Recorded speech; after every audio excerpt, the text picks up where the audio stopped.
we're back with the rest of season 4 of The Walking Dead. So, right after the governor got there, he destroyed the whole entire prison. In all honesty, our team did go crazy, but they had a tank. After seeing all the walkers walking in and out of the prison, we do see the governor's dead body. Oh yeah, then we get Michonne look at the prison one last time because this was her home. Now she's back to how she was before she was meeting Andrea, crazy and alone. She actually does have a lot of backstory, and if you play The Walking Dead Telltale Michonne, you'll figure out more. She does her little trick to the walkers so she can camouflage and walks through all of them. Alright, I did not need this PTSD. First people we're gonna cut to the split from the prison is gonna be Carl and Rick. Just so y'all know, this is gonna be the douchebag Carl arc, and it's gonna be annoying. Rick tells Carl to slow down, which he doesn't because, you know, Rick's injured. If Michonne didn't stab the governor in time, Rick would have been dead. Carl, of course, doesn't care and keeps moving. Listen, no matter what, if me and my dad aren't on good terms, but he needed my help, I would always stay with him and listen to him. Then again, Rick's not in a good mood either. He tells Carl to wait while he checks the whole entire area, but Carl says he's injured. He's going in too. Doesn't seem to be any walkers. Well, I'll take that back. There's only one walker, and Rick tries to take it out saying he's got this. He swings for it, but does not kill the walker. Carl shoots it, and Rick gets pissed because they could have used that bullet somewhere else. In my opinion, I don't think Carl was in the wrong to help him. He just should have used a weapon. They both get their own hauls of food, and then they get out of here. While Michonne sees footsteps and wait.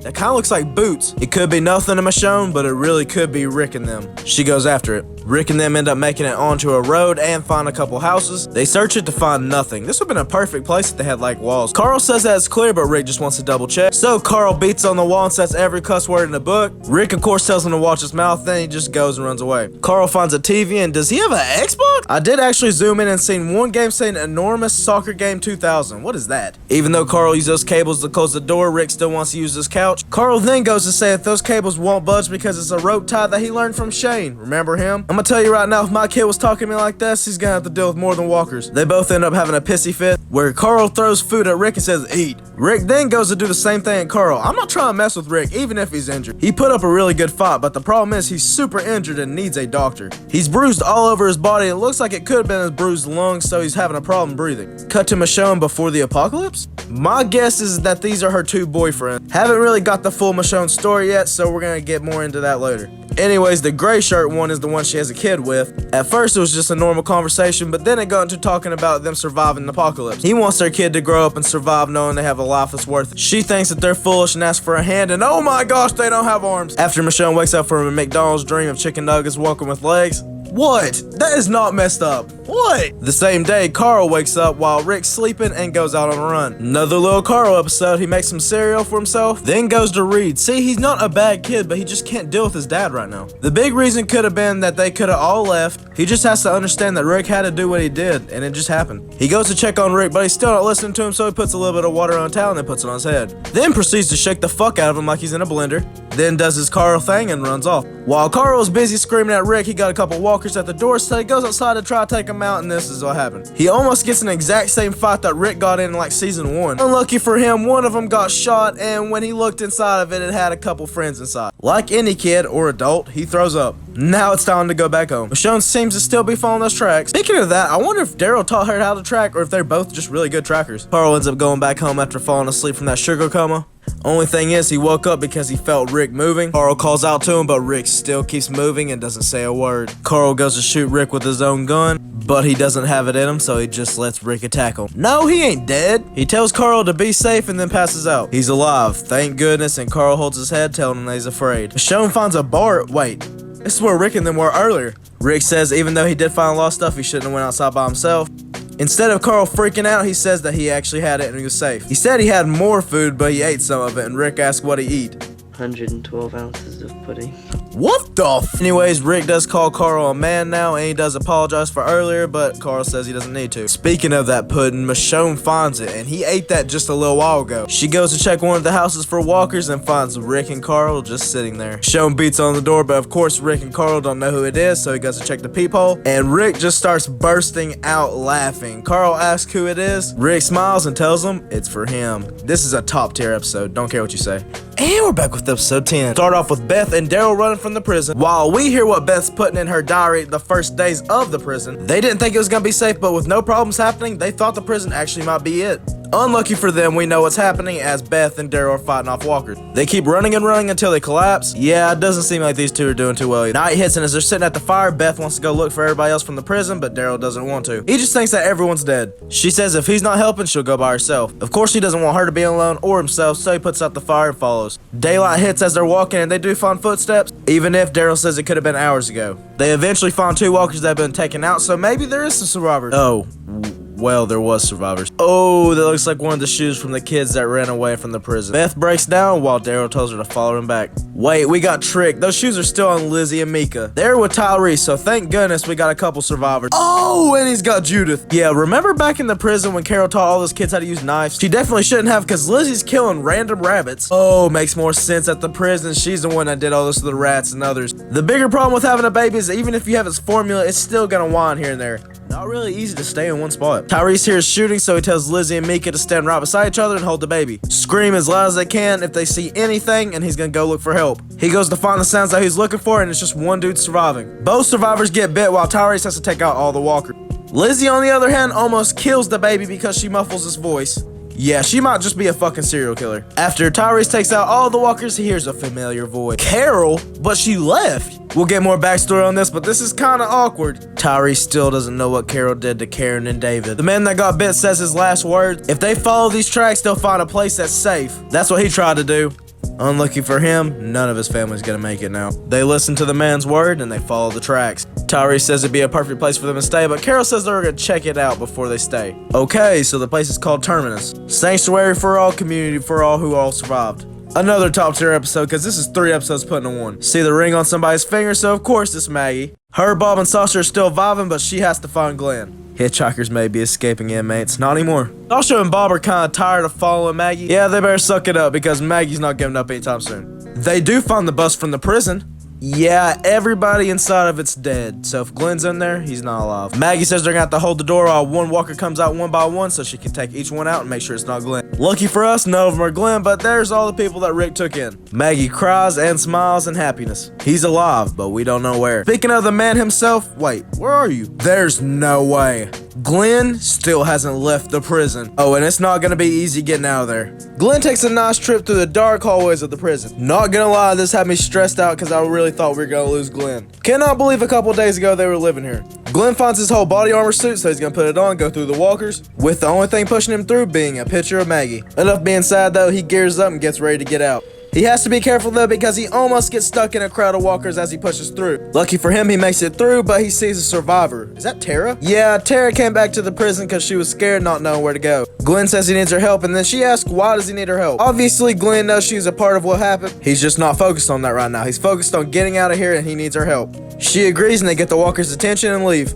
Even passing that hitchhiker sign. They get followed by a couple walkers though, so Glenn takes them out, then passes out. Yeah, coming back from a deadly virus, he's not gonna be full of stamina. A walker goes towards the knocked out Glenn, but Tara saves him.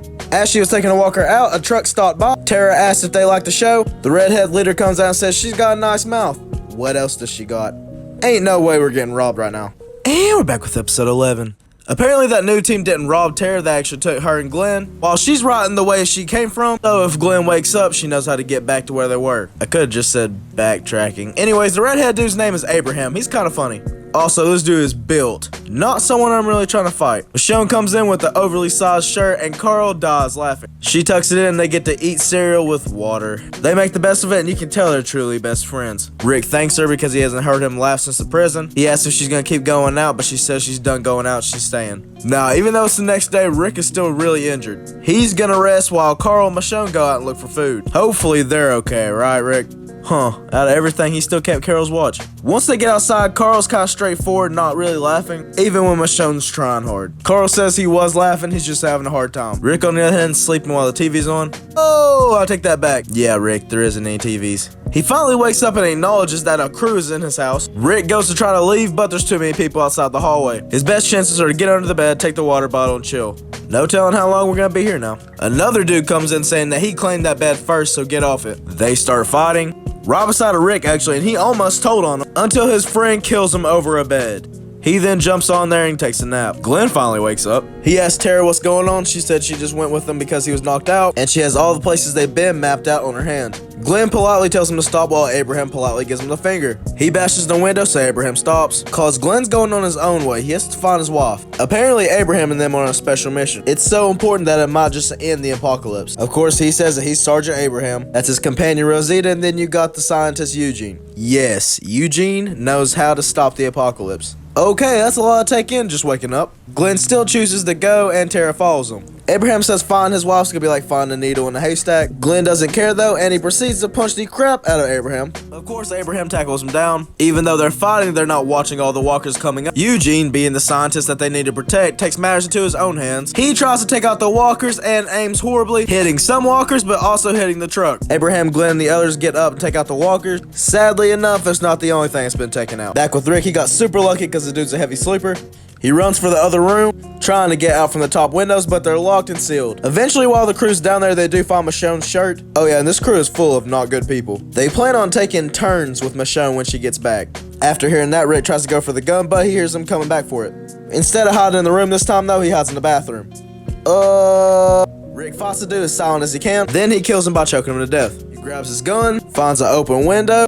Oh yeah, my favorite part, the infamous murder jacket. You'll understand eventually. Anytime he wears this jacket, he goes on a kill streak. He makes his way down to the bottom of the house, which it was gonna be a straight shot out until one of the leaders came out to sit. Abraham tells him that fixing this truck is not possible, so Glenn gives Abraham and them back their guns, and him and Tara go on their way to find Maggie. Rosita follows though, because they have nowhere else to go for now. Eugene says the smartest thing he can do is follow them until they find a new car. Oh yeah, and Rick better hurry because Michonne and Carl are almost on their way back. With no other choice, he gets ready to kill this man until he hears shooting from inside because they found a walker. Okay, Rick got super lucky. It's a good thing he didn't finish him off. Rick runs to Michonne and Carl and tells them to get going. They follow the railroads and guess what sign they see? A sanctuary for all, community for all sign, meaning they're going to Terminus. They better find Carol, Tyrese, and the others. And we're back with episode 12. We cut to Beth and Daryl still being chased by walkers, not having a place to stay. They have to resort to opening the back of some car's trunk and getting inside it. At first, it's just a couple walkers passing by. Then a huge storm hits and a bunch of walkers are shaking the car. Daytime hits while Beth's just waking up and Daryl's still watching. They get out, grab any supplies from the car that could be useful, and go on. Beth definitely wasn't expecting this type of life, but you get what you get in an apocalypse. Daryl goes hunting and he sees a squirrel and he goes to shoot it, but misses. No, Daryl's not getting rusty. His arrows are just starting to break. Beth, on the other hand, with all the resources she found, is starting a fire, while Daryl goes to save the rattlesnake instead of the squirrel. Yeah, you better be careful with them. They're venomous. As Daryl and Beth eat their snake kebabs, Beth's kind of starting to act like Carl. She wants to get a drink since her dad never let her have one. She just reminds me how Carl's grown up in the teenage years, but she's grown up in the adult year. Daryl doesn't answer her, so she goes on her own. Of course, where she goes, he'll go though. It was only a trick though. He just brought her right back to the camp and she gets pissed. This time Beth leaves, Daryl comes with her and they find a country club. So of course they gotta have some type of alcohol in there. They go inside to see walkers everywhere, so they better be paying attention. Unlucky for them, this is the only safe place in the country club because a bunch of walkers are about to bust through the other doors. They make it to a dark room that seems like it's safe and Beth finds her alcohol. Oh yeah, and almost dies for it. After that, she looks for clothes because, you know, everything's free now. Either way, it doesn't seem too important because Daryl beats a walker to death onto Beth's clothes. Yeah, let's be honest, he was doing her a favor. She goes to pour her first drink, which is going to be peach snobs, and Daryl says that that's not going to be her first. He knows about a place nearby that has moonshine. Yeah. They find it, and it's basically a cabin in the woods. Hopefully this one's not haunted. As soon as they get there, Daryl does find all the moonshine, so he's been here recently. Beth gets her first drink while Daryl drinks too. Yeah, this is going to be an issue. Beth, being lit, asks who would want a bra cigarette thing, which Daryl says his dad would. After some time passes, Beth and Daryl end up playing Never Have I Ever. And to be honest with you, I know Beth's like 18, but I honestly thought her and Daryl were going to get together. Only took 5 minutes into the game for Daryl to start getting super pissed and yell about Beth not being anything. He ends up hearing a walker outside, then tells her to get up and tells her that he's going to show her how to use a bow. Of course, Beth is somewhat tipsy, but Daryl is drunk right now. He's being super careless with all the sound he's making, and he's shooting arrows into a walker's body. Beth kills it and tells him he needs to get a hold of himself. Once again, Daryl breaks down because his family was super horrible to him, but Beth holds him. Nighttime hits, and as they talk, they end up having a good idea. Throw a bunch of moonshine at the cabin and then burn it down. In my opinion, this was a good episode, but a very weird one. Instead of running into others or Rick and the gang, we learn more on Daryl's backstory with his dad and Beth. And as the flames keep burning, Daryl and Beth push on. And we're back with episode 13, starting off with Bob's backstory. As y'all remember, Bob was in 2 groups and they both got killed, leaving him alone for a while. So lost in reality that he doesn't even care about the walkers. It's nice that they gave us a backstory because he's the only other character that's alive that they didn't. And even though he's alone, he still knows how to protect himself. As Bob's walking, he ends up hearing a car, and guess who it is? Daryl and Glenn. Yeah, this is how he got initiated into going to the prison. Well, I guess let's get back to the my bad, had to snap back into reality. At the moment, Bob, Sasha, and Maggie are in a fog because Maggie wants to keep chasing Glenn, doesn't care how far they go. Not the smartest idea either, because they're fighting a horde of walkers in the fog. Maggie almost got herself bit, and Bob almost got bit, but luckily it was on his bandage. Oh, so we're gonna let that shit slide. Anyways, Daryl's actually teaching Beth how to use the crossbow properly. Oh yeah, and Beth's learning how to track footsteps now. Still cannot believe how much Beth's changed since season 2. Back with Maggie, Bob, and Sasha. Sasha says that she doesn't want to keep going because they're gonna die, so they should find a building to stay at until the fog goes away. Wait, there's no way. Yes, this is the railroads. They found a sanctuary for all community sign, meaning that Glenn could find this too, so they are going.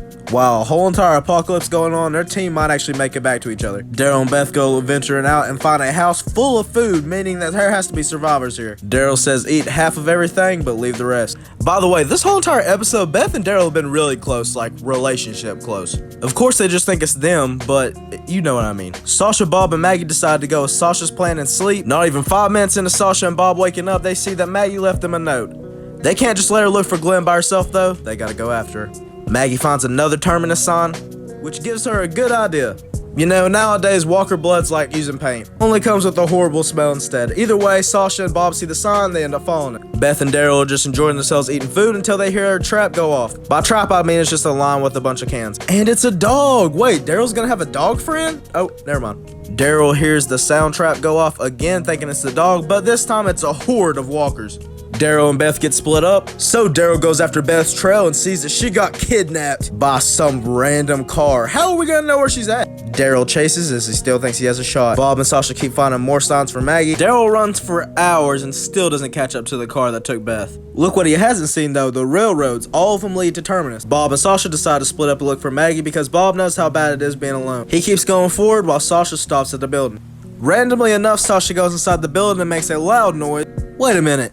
Is that Maggie? Yeah, I guess she was hiding from walkers, so Sasha's going down here to help her. They take all of them out, and their next plan is to go find Bob. Daryl, on the other hand, is found by a random group and taken in. Oh, and I'll tell you right now, this team is bad news. Back to Bob, he's still walking like he's alone, but then here's Maggie and Sasha behind him. I guess it's time for them to go to Terminus, because Glenn might see us on.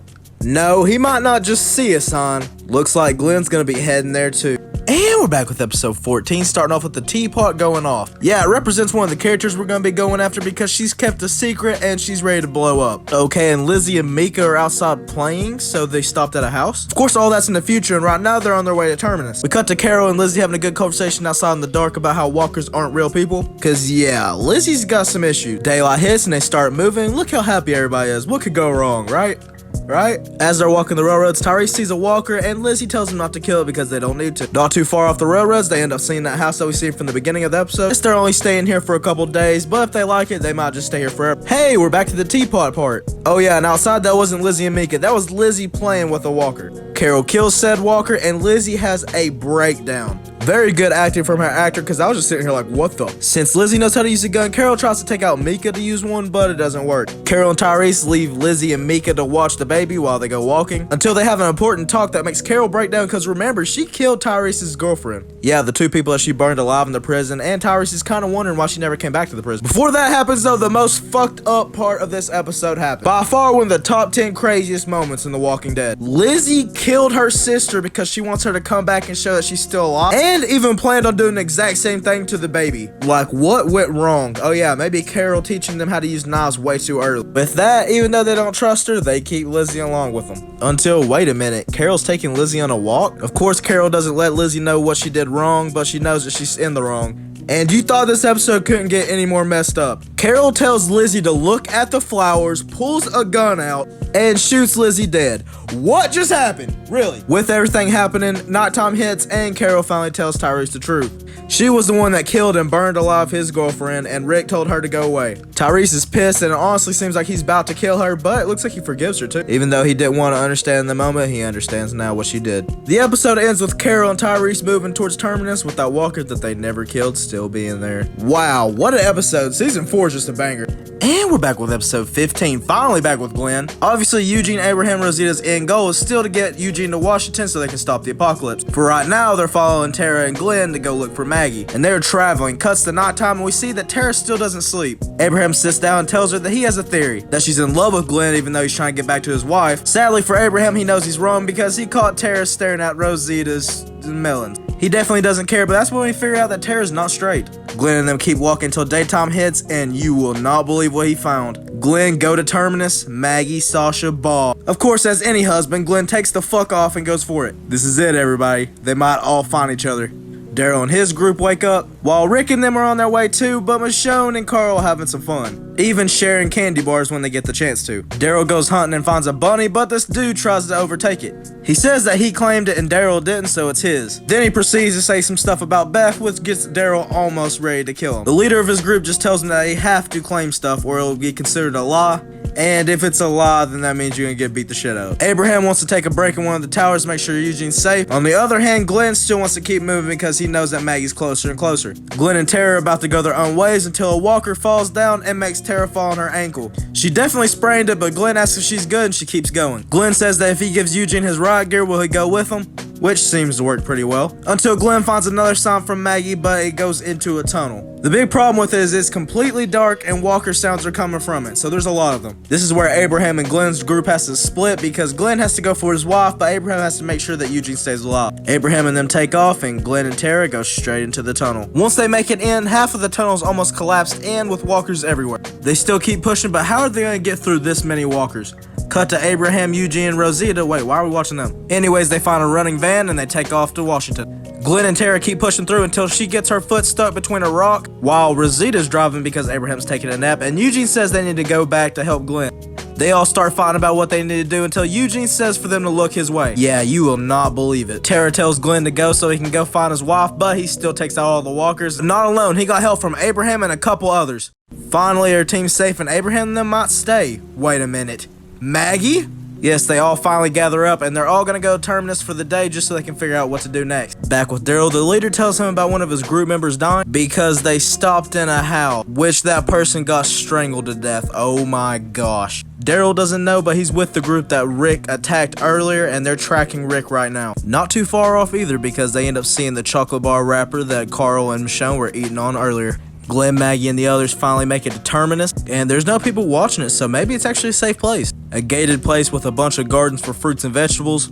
They keep walking through until they finally find a woman named Mary, and she introduces everybody to the sanctuary, Terminus. And we're back with the season finale of season 4. Yeah, it'd been nice if I dropped this video 4 months ago. Anyways, the episode starts out with the prison. Yeah, we missed this place. Until we cut back to the future Rick, showing that he's very bloody. Yeah, the reason why is because he's about to introduce us to the most insane moment of The Walking Dead. For now, we know it's gonna happen near a blue SUV. Cut back to the present while Rick and them are trying to get to Terminus. They hear a man calling for help and Carl goes first to help him, but Rick has to stop him. Rick and them keep walking until they find a blue SUV. Even worse, they decide to camp at it, so we know what's about to happen. They're just sitting there talking about life until the group that Daryl's with attacks Rick. Yeah, Daryl's in the back of the group, so he doesn't know what's going on right now, but all of them have them at gunpoint. And like I told you, this group that Daryl's with are really, really bad people. They have extremely sick plans for Michonne and Carl. Oh yeah, and even though this is random, this is New Year's Eve. Daryl comes out and tells him to stop, then goes on to tell the leader that these are good people, but then he says that's a lie, so they beat the crap out of Daryl. His plans are to beat Daryl to death, have his way with Michonne and Carl, until Rick starts freaking the fuck out. He headbutts the leader, goes to punch him, but gets hit back, until he gets up and grabs the leader and he says, what's he doing, giving him a hug? Nope, he's just showing us the most insane moment of Walking Dead. He rips the leader's throat out with his mouth. Yeah, Rick's crazy. They go on to kill the rest, and Rick kills the last one because trying to R-word Michonne and his son isn't gonna work. Hey, we're back to that future scene. Him and Daryl end up sitting down having a good conversation, and that's where Rick tells him that Daryl is his brother now. And this is possibly one of the best scenes of The Walking Dead and one of the most important. After walking a couple miles, Rick and them find Terminus, so they're going in quiet. Rick also stashes a couple guns away in a bag just in case. They go inside to just see a couple people in Terminus just working. Once they look at the group, they tell them that they all have to drop their guns, but they really want sanctuary. They decide to listen and they're welcome to Terminus. Everything seems fine besides how nice these people are, and they even cooked him a meal. Until, wait a minute, is that not Glenn's backpack? And the armor that he gave Eugene, along with Maggie's poncho? And the biggest clue of them all, the watch that Maggie got from Herschel. Rick, not giving a shit, pulls the watch out, pulls a pistol on him, and asks him where he got it. Yeah, this has only been literally like 5 minutes in, and we're already escalated this far. They say that they only got it off with dead walkers, but Rick doesn't believe it. Rick and them let go of them and try running away, but they get shot at. The only weird thing is, I understand their team's got plot armor, but like the bullets were not aiming at them. Yeah, there's a bunch of skeleton bones outside too. Wait, what? Rick starts putting things together and they're aiming at their feet, not them. This is getting super weird, so it's time to hightail it the fuck out of here until they get stopped. Once again, they make them put down their weapons, and this time they're telling them to walk over to the A crate. We have no idea what our team's in for, but this is bad. Only these 4. They walk into the dark train where they hear Glenn's voice. Yeah, Maggie, Eugene, Abraham, all of them are in. Finally regrouped at last, and 3 more characters. That's where Rick goes to say they're gonna feel pretty stupid. Abraham asks why, which Rick answers with they're fucking with the wrong people. And that's how we end season 4, and I'll see y'all for season 5 next video.